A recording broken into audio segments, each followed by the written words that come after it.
दोस्तों, इलेक्शन होने के बाद FVA के प्रेसिडेंट सूबेदार अर्जुन सिंह राठौर सेवानिवृत्त, उनके दिल का दर्द छलका और उन्होंने क्या कहा वो आप उन्हीं की जुबान से सुने और अपने कमेंट ज़रूर दें।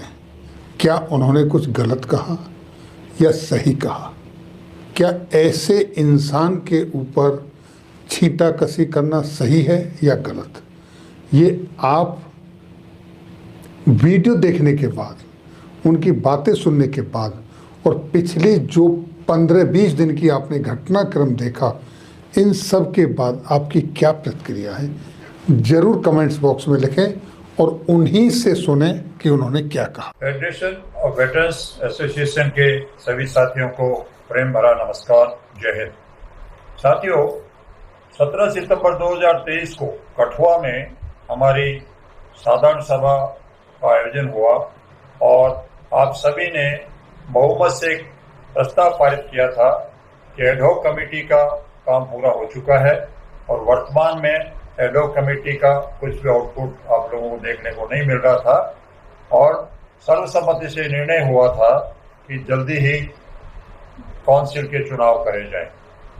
आपको खुशी होगा कि 24 सितंबर को विधिवत संवैधानिक रूप से नई काउंसिल का चुनाव कर लिया गया है।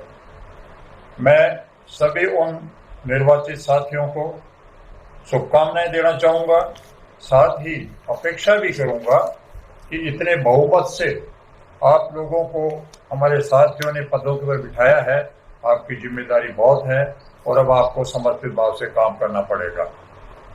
मैं चुने हुई काउंसिल से आपका परिचय करा दूं। अध्यक्ष के पद पे मेरे को आप सभी के द्वारा जिम्मेदारी दी गई है।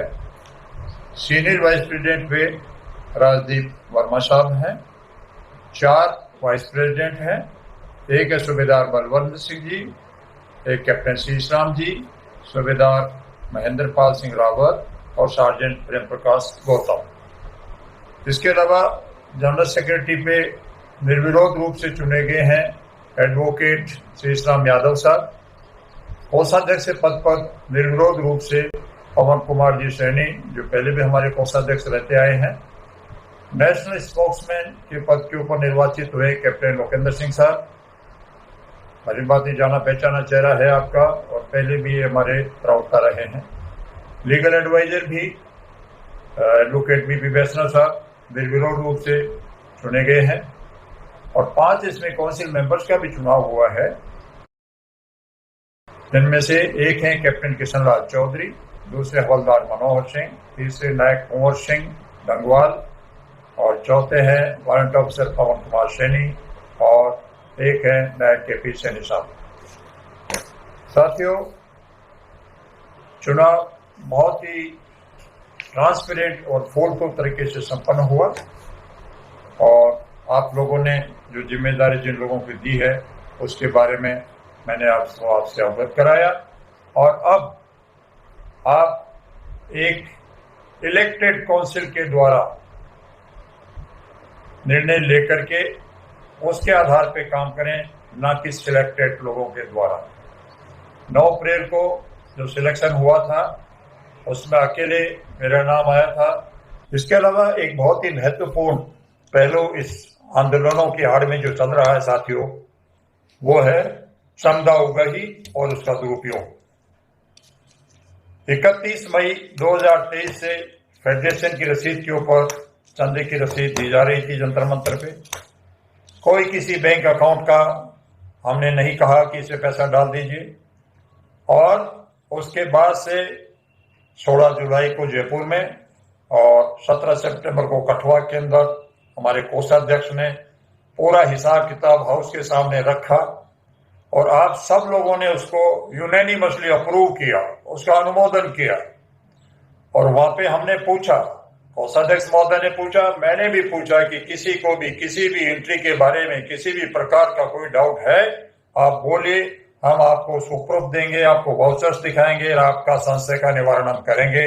और साथियों, भविष्य के अंदर भी हमारी यही कोशिश होगी कि समय समय पे हम अकाउंट्स आपके सामने प्रस्तुत करते रहें, आपका अनुमोदन लेते रहें और कोशिश यही हो, आप भी जागरूक रहें, हमारी भी भरपूर कोशिश रहेगी कि पूर्व सैनिकों के गाढ़े खून पसीने की कमाई से कमाई हुई पेंशन का दिया हुआ चंदे का दुरुपयोग न होने पाए। लेकिन हो रहा है दुरुपयोग, जिसको देखो वही डब्बा लेके बैठ जाता है वहां पे। रोकिए साहब, आप किसी भी संगठन को, मैं तो ये कहता हूं कि फेडरेशन को भी आप 5 रुपया देते तो पहले ये इंश्योर कीजिए कि अब तक आपके पास में कितना पैसा था, कितना खर्च हुआ, कितना बाकी है, कितना लेके बैठे हो। अगर आज एक अभियान चलाना है, उसमें 50,000 का जरूरत है और हमारे पास में अगर 8-9 लाख रुपया बाकी है तो कोई चंदे का जरूरत नहीं है। ये मैं खाली फेडरेशन के लिए नहीं साथियों, आप ठगे जा रहे हैं, आप इनोसेंट हैं, भावनाओं में बह जाते हैं। 2-4 वीडियो बना करके और एनकेस कर लिया आपके सेंटिमेंट्स को और आपने खुले दिल से पैसा दे दीजिए, मत दीजिए। जहां तक फेडरेशन का सवाल है, आप किसी के भी कहने से किसी के खाते में पैसा मत डालिए। जब तक रजिस्ट्रेशन नहीं होता है, जब तक अकाउंट नहीं खुल जाता है, हम आपको कोई अकाउंट नंबर सर्कुलेट किसी इंडिविजुअल का नहीं देंगे।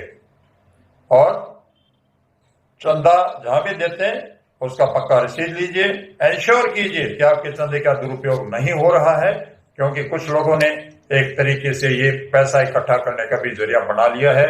हालांकि है बहुत ही ये शर्मनाक चीज। हम पूर्व सैनिक होकर के भी अगर ऐसा हो रहा है तो बहुत ही शर्मनाक चीज है। मत फंड इकट्ठा न दीजिए साहब। जिन फंड्स के बहुत बड़े पहरे हैं वहां भी दुरुपयोग हो जाता है। तो यहाँ तो कुछ भी नहीं है साहब, यहाँ तो आपने पिछले दिनों में देखा क्या क्या ड्रामा हुआ है। इसलिए मैं आपसे पुनः गुजारिश करूंगा कि पैसा देते टाइम पे बहुत ही सावधान रहें और जरूरत हो तो ही दो। भावनाओं में आकर के मेला लगा लिया, रैली कर ली, डब्बे रख दिए, उनमें आप पैसे फेंक के जा रहे हो और हिसाब आपके पास में नहीं है। हिसाब लीजिए साहब। और अंत के अंदर मैं आप सभी से अपील करूंगा, हमारी कोशिश होगी कि जो भी सिमिलर ऑब्जेक्ट के साथ में जो संगठन है वो एक प्लेटफॉर्म पे आना चाहते हैं, उनका फेडरेशन स्वागत करता है। हर तरीके से हमारा सहयोग रहेगा। लेकिन किसी एक संगठन का ना तो फ्लैग होगा वहां पे, ना उसका बैनर होगा, ना उसका नाम होगा। नाम होगा तो संयुक्त नाम जो भी है, संयुक्त काल होगी। उसमें ये भी नहीं होना चाहिए कि लो साहब आ जाओ, मैं ये अभियान चला बैठा हूं, अब आप आ जाओ सैनिक एकता दिखा दो। सॉरी, पहले बैठिए, कॉमन मिनिमम प्रोग्राम लिखित के अंदर तैयार कीजिए। सभी संगठनों के जो भी पदाधिकारी हैं उनसे बात करें। मेला इकट्ठा करके और ऐसी सहमतियां नहीं बना करते हैं सर। इसमें बहुत ही समझदारी का जरूरत होता है, जिससे कि वो मंच जो भी बने वो लंबे समय तक चले। उन्हें जिन भी ऑर्गेनाइजेशंस ने फेडरेशन के नए चुनाव होने के बाद में बाहर से रह करके अपना समर्थन व्यक्त करने का जो मंशा व्यक्त की है, मैं इसका आपका तहे दिल से आभार व्यक्त करता हूं। और निश्चय ही ये मंशा आपकी पूर्व सैनिकों कल्याण के लिए लाभदायी है। धन्यवाद। जय हिंद। अर्जुन सिंह राठौड़।